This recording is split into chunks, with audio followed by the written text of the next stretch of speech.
आखिर बार बार हम ही क्यों? जी। राम तेरी गंगा मैली। कौन होता है कहने वाला कि राम तेरी गंगा मैली? ओ माई गॉड, OMG, PK। हर एक जगह जहां देखिए वहां हम।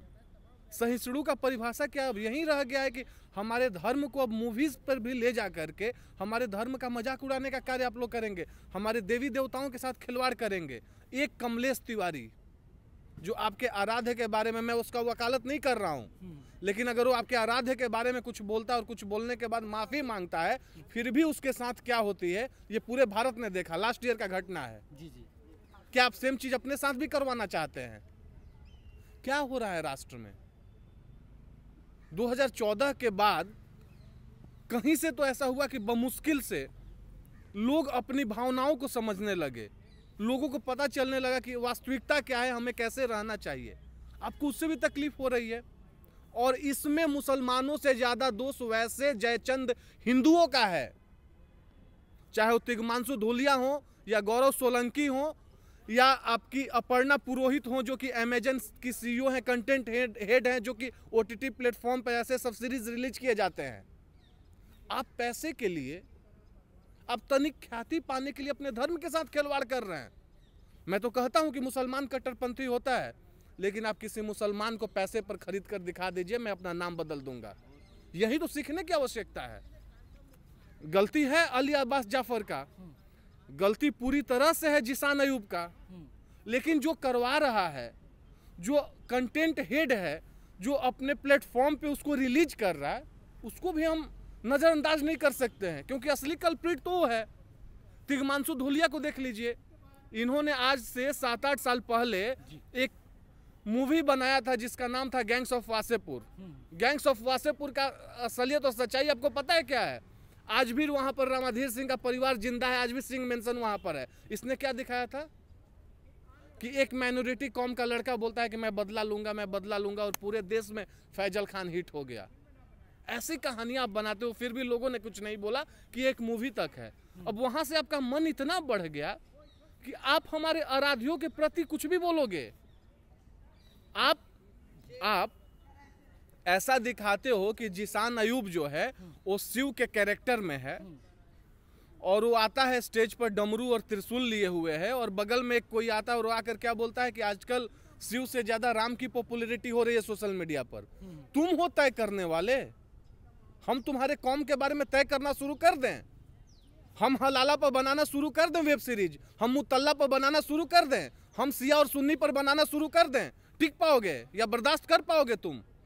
कौन समझेगा इस बात को? लेकिन सुभाष भाई, एक इस वेब सीरीज के अंदर एक चीज़ मैंने ये देखा कि जो दलित है उनको भी भड़काने की कोशिश की गई, उसको आप कैसे देखते हैं? बिल्कुल, दलितों के आंख खोलने के लिए सबसे परफेक्ट एग्जाम्पल हो सकता है जो मीम और भीम के गठबंधन का बात करते हैं।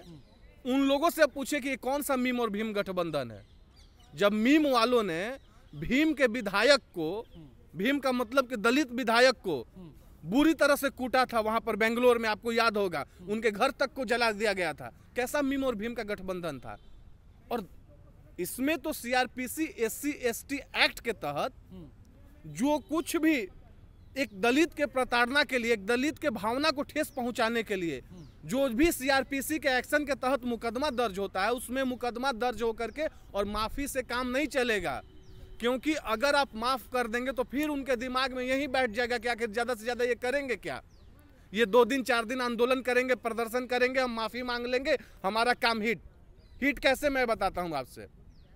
जब तांडव का बात आता है, पहले एपिसोड का बात होता है, बात हो चाहे 17वें मिनट का या 22वें मिनट का, किसी इंसान से जब हम लोग चर्चा करते हैं तो वो बोलता है कि यार मैं तो सुन रहा हूं कि इसमें कुछ है। अब सबके पास ये जानकारी नहीं है कि हम गूगल पर जाएं एक एक चीज को पढ़ लें। अब लोग सोचता है कि अच्छे वास्तविकता और सच्चाई जानने के लिए हमें कम से कम उसको देखना होगा। अब देखिए कंट्रोवर्सी का फायदा कितना है।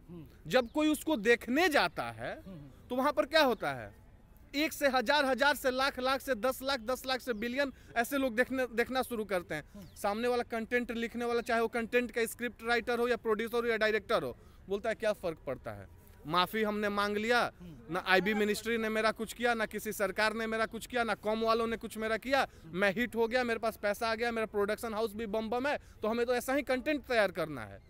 तो इस इतिहास में आपने पद्मावत के साथ भी देखा तो वहीं केस हुआ था।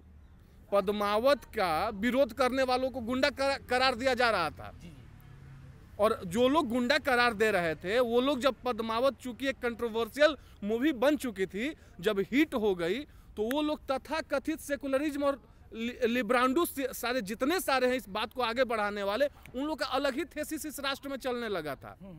अब हम लोग जहां पर चर्चा कर रहे थे तांडव के बारे में, एक स्पष्ट रूप से हमसे बात बताइए, चाहे वो आज तक पर एक आता है आजकल पॉलिटिकल एनालिस्ट बनकर, पहले आईबीएन में था, उसका नाम है कल्लू आशुतोष, या अजीत अंजुम सरीखे लोग हों, या खबीस कुमार जैसे रंडी टीवी वाला, ये सारा लोग इसमें भी जानते हैं क्या बता रहा है। इसमें बोल रहा है कि क्यों जब कुछ ऐसा कंटेंट आता है तो एक पार्टिकुलर कम्युनिटी के कुछ लोगों को ही, अरे यार तुम हिंदू हो सकता है कि तुम उनको आराध्य अपना नहीं मानते होगे। ये आशुतोष जो है ये तो खुलेआम बोलता है कि मैं नास्तिक हूँ, इसने कितना बार बोल चुका है, तो उसको मैं ना 3 में लेता हूँ ना 13 में लेता हूँ।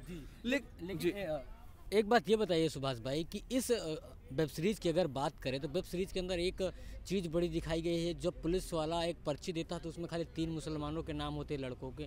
क्या 2 धर्मों के बीच में लड़ाई करवाने की कोशिश नहीं है? बिल्कुल है, बिल्कुल है, और इतना आउटरेजियस मामला है जिसके वजह से आईबी मिनिस्ट्री ने समन लिया है। लेकिन साथ साथ मैं एक और बात बताऊंगा, चाहे वो 3 मुसलमानों का बात हो या हिंदुओं का बात हो, अगर अफजल की बरसी आप मनाओगे तो केस आप ही पर होगा, अगर मकबूल की बरसी आप मनाओगे तो केस आप ही पर होगा। इस राष्ट्र में राम जी का और श्याम जी का और सुभाष चंद्र बोस और आजाद चंद्रशेखर आजाद सरीखे लोगों का बरसी मनाने के लिए एफआईआर नहीं होता अगर राष्ट्र विरोधी ताकतें यहाँ पर, वामपंथी ताकतें यहाँ पर उपलब्ध रहती तब होता।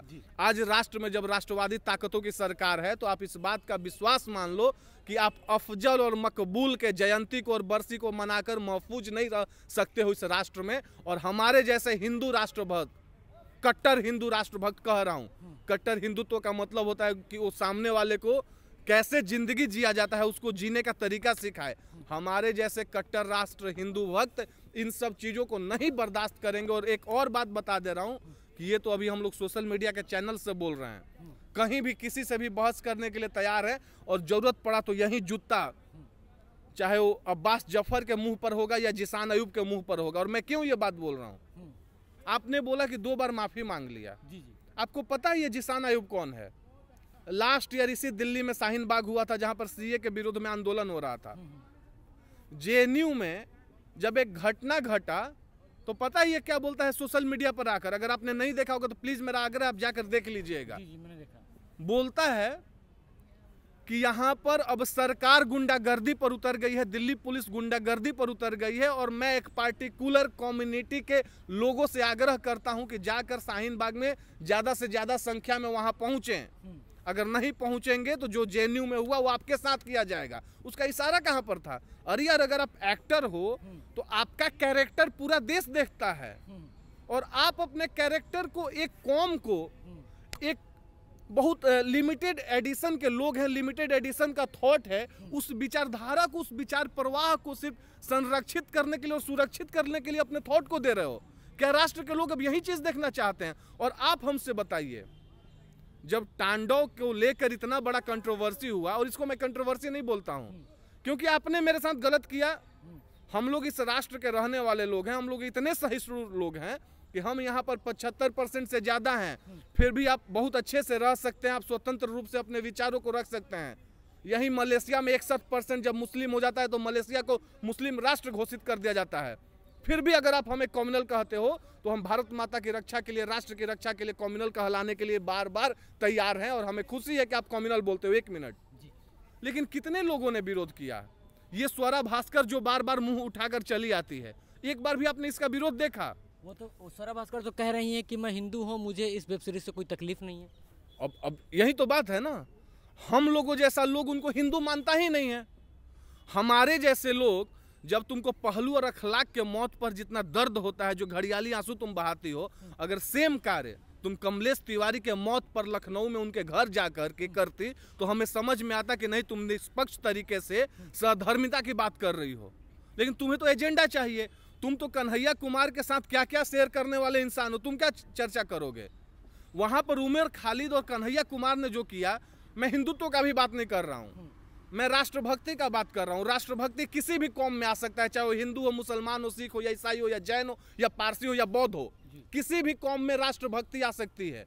हमको कहीं भी आप बता दीजिए कि कोई भी राष्ट्रभक्त क्या जो 2016 में जेएनयू में हुआ था उसको जायज और सही ठहरा सकता है?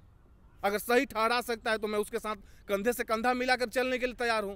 तो जो गलत कर रहा है इस राष्ट्र में, जो रोज कुकृत्य कर रहा है, जो ऐसे ऐसे लोगों को भड़काने का कार्य कर रहा है कि दिल्ली में दंगा हो जाए, कहीं पर फसाद हो जाए, एक दूसरे के साथ लोग अस्थिर ना रहें, आप उसको सही दिखाने का कोशिश कर रहे हो। और जहां पर कोई इंसान एक साथ राष्ट्र को लेकर चलने का कोशिश कर रहा है वो कम्युनल है, वो देश को तोड़ना चाह रहा है। आखिर देश को तोड़ने का परिभाषा क्या है? देश को कौन सारे लोग तोड़ सकते हैं? जो 135 करोड़ भारतीयों का बात करता है वो राष्ट्र को तोड़ सकता है कि जो कहीं ना कहीं से, चाहे अगर उसको कंटेंट मिल जाए, मूवी मिल जाए, वेब सीरीज मिल जाए, कोई भी प्लेटफॉर्म मिल जाए, वहां पर हिंदू मुस्लिम करने वाला राष्ट्र को तो वही तोड़ेगा ना। लेकिन सुभाष भाई ये बताइए, इस वेब सीरीज की बात करें, मैं लास्ट क्वेश्चन पूछना चाहूँगा। मनुवाद से चाहिए आज़ादी, ये नारा भी लगाया गया, इसको आप कैसे देखते हैं?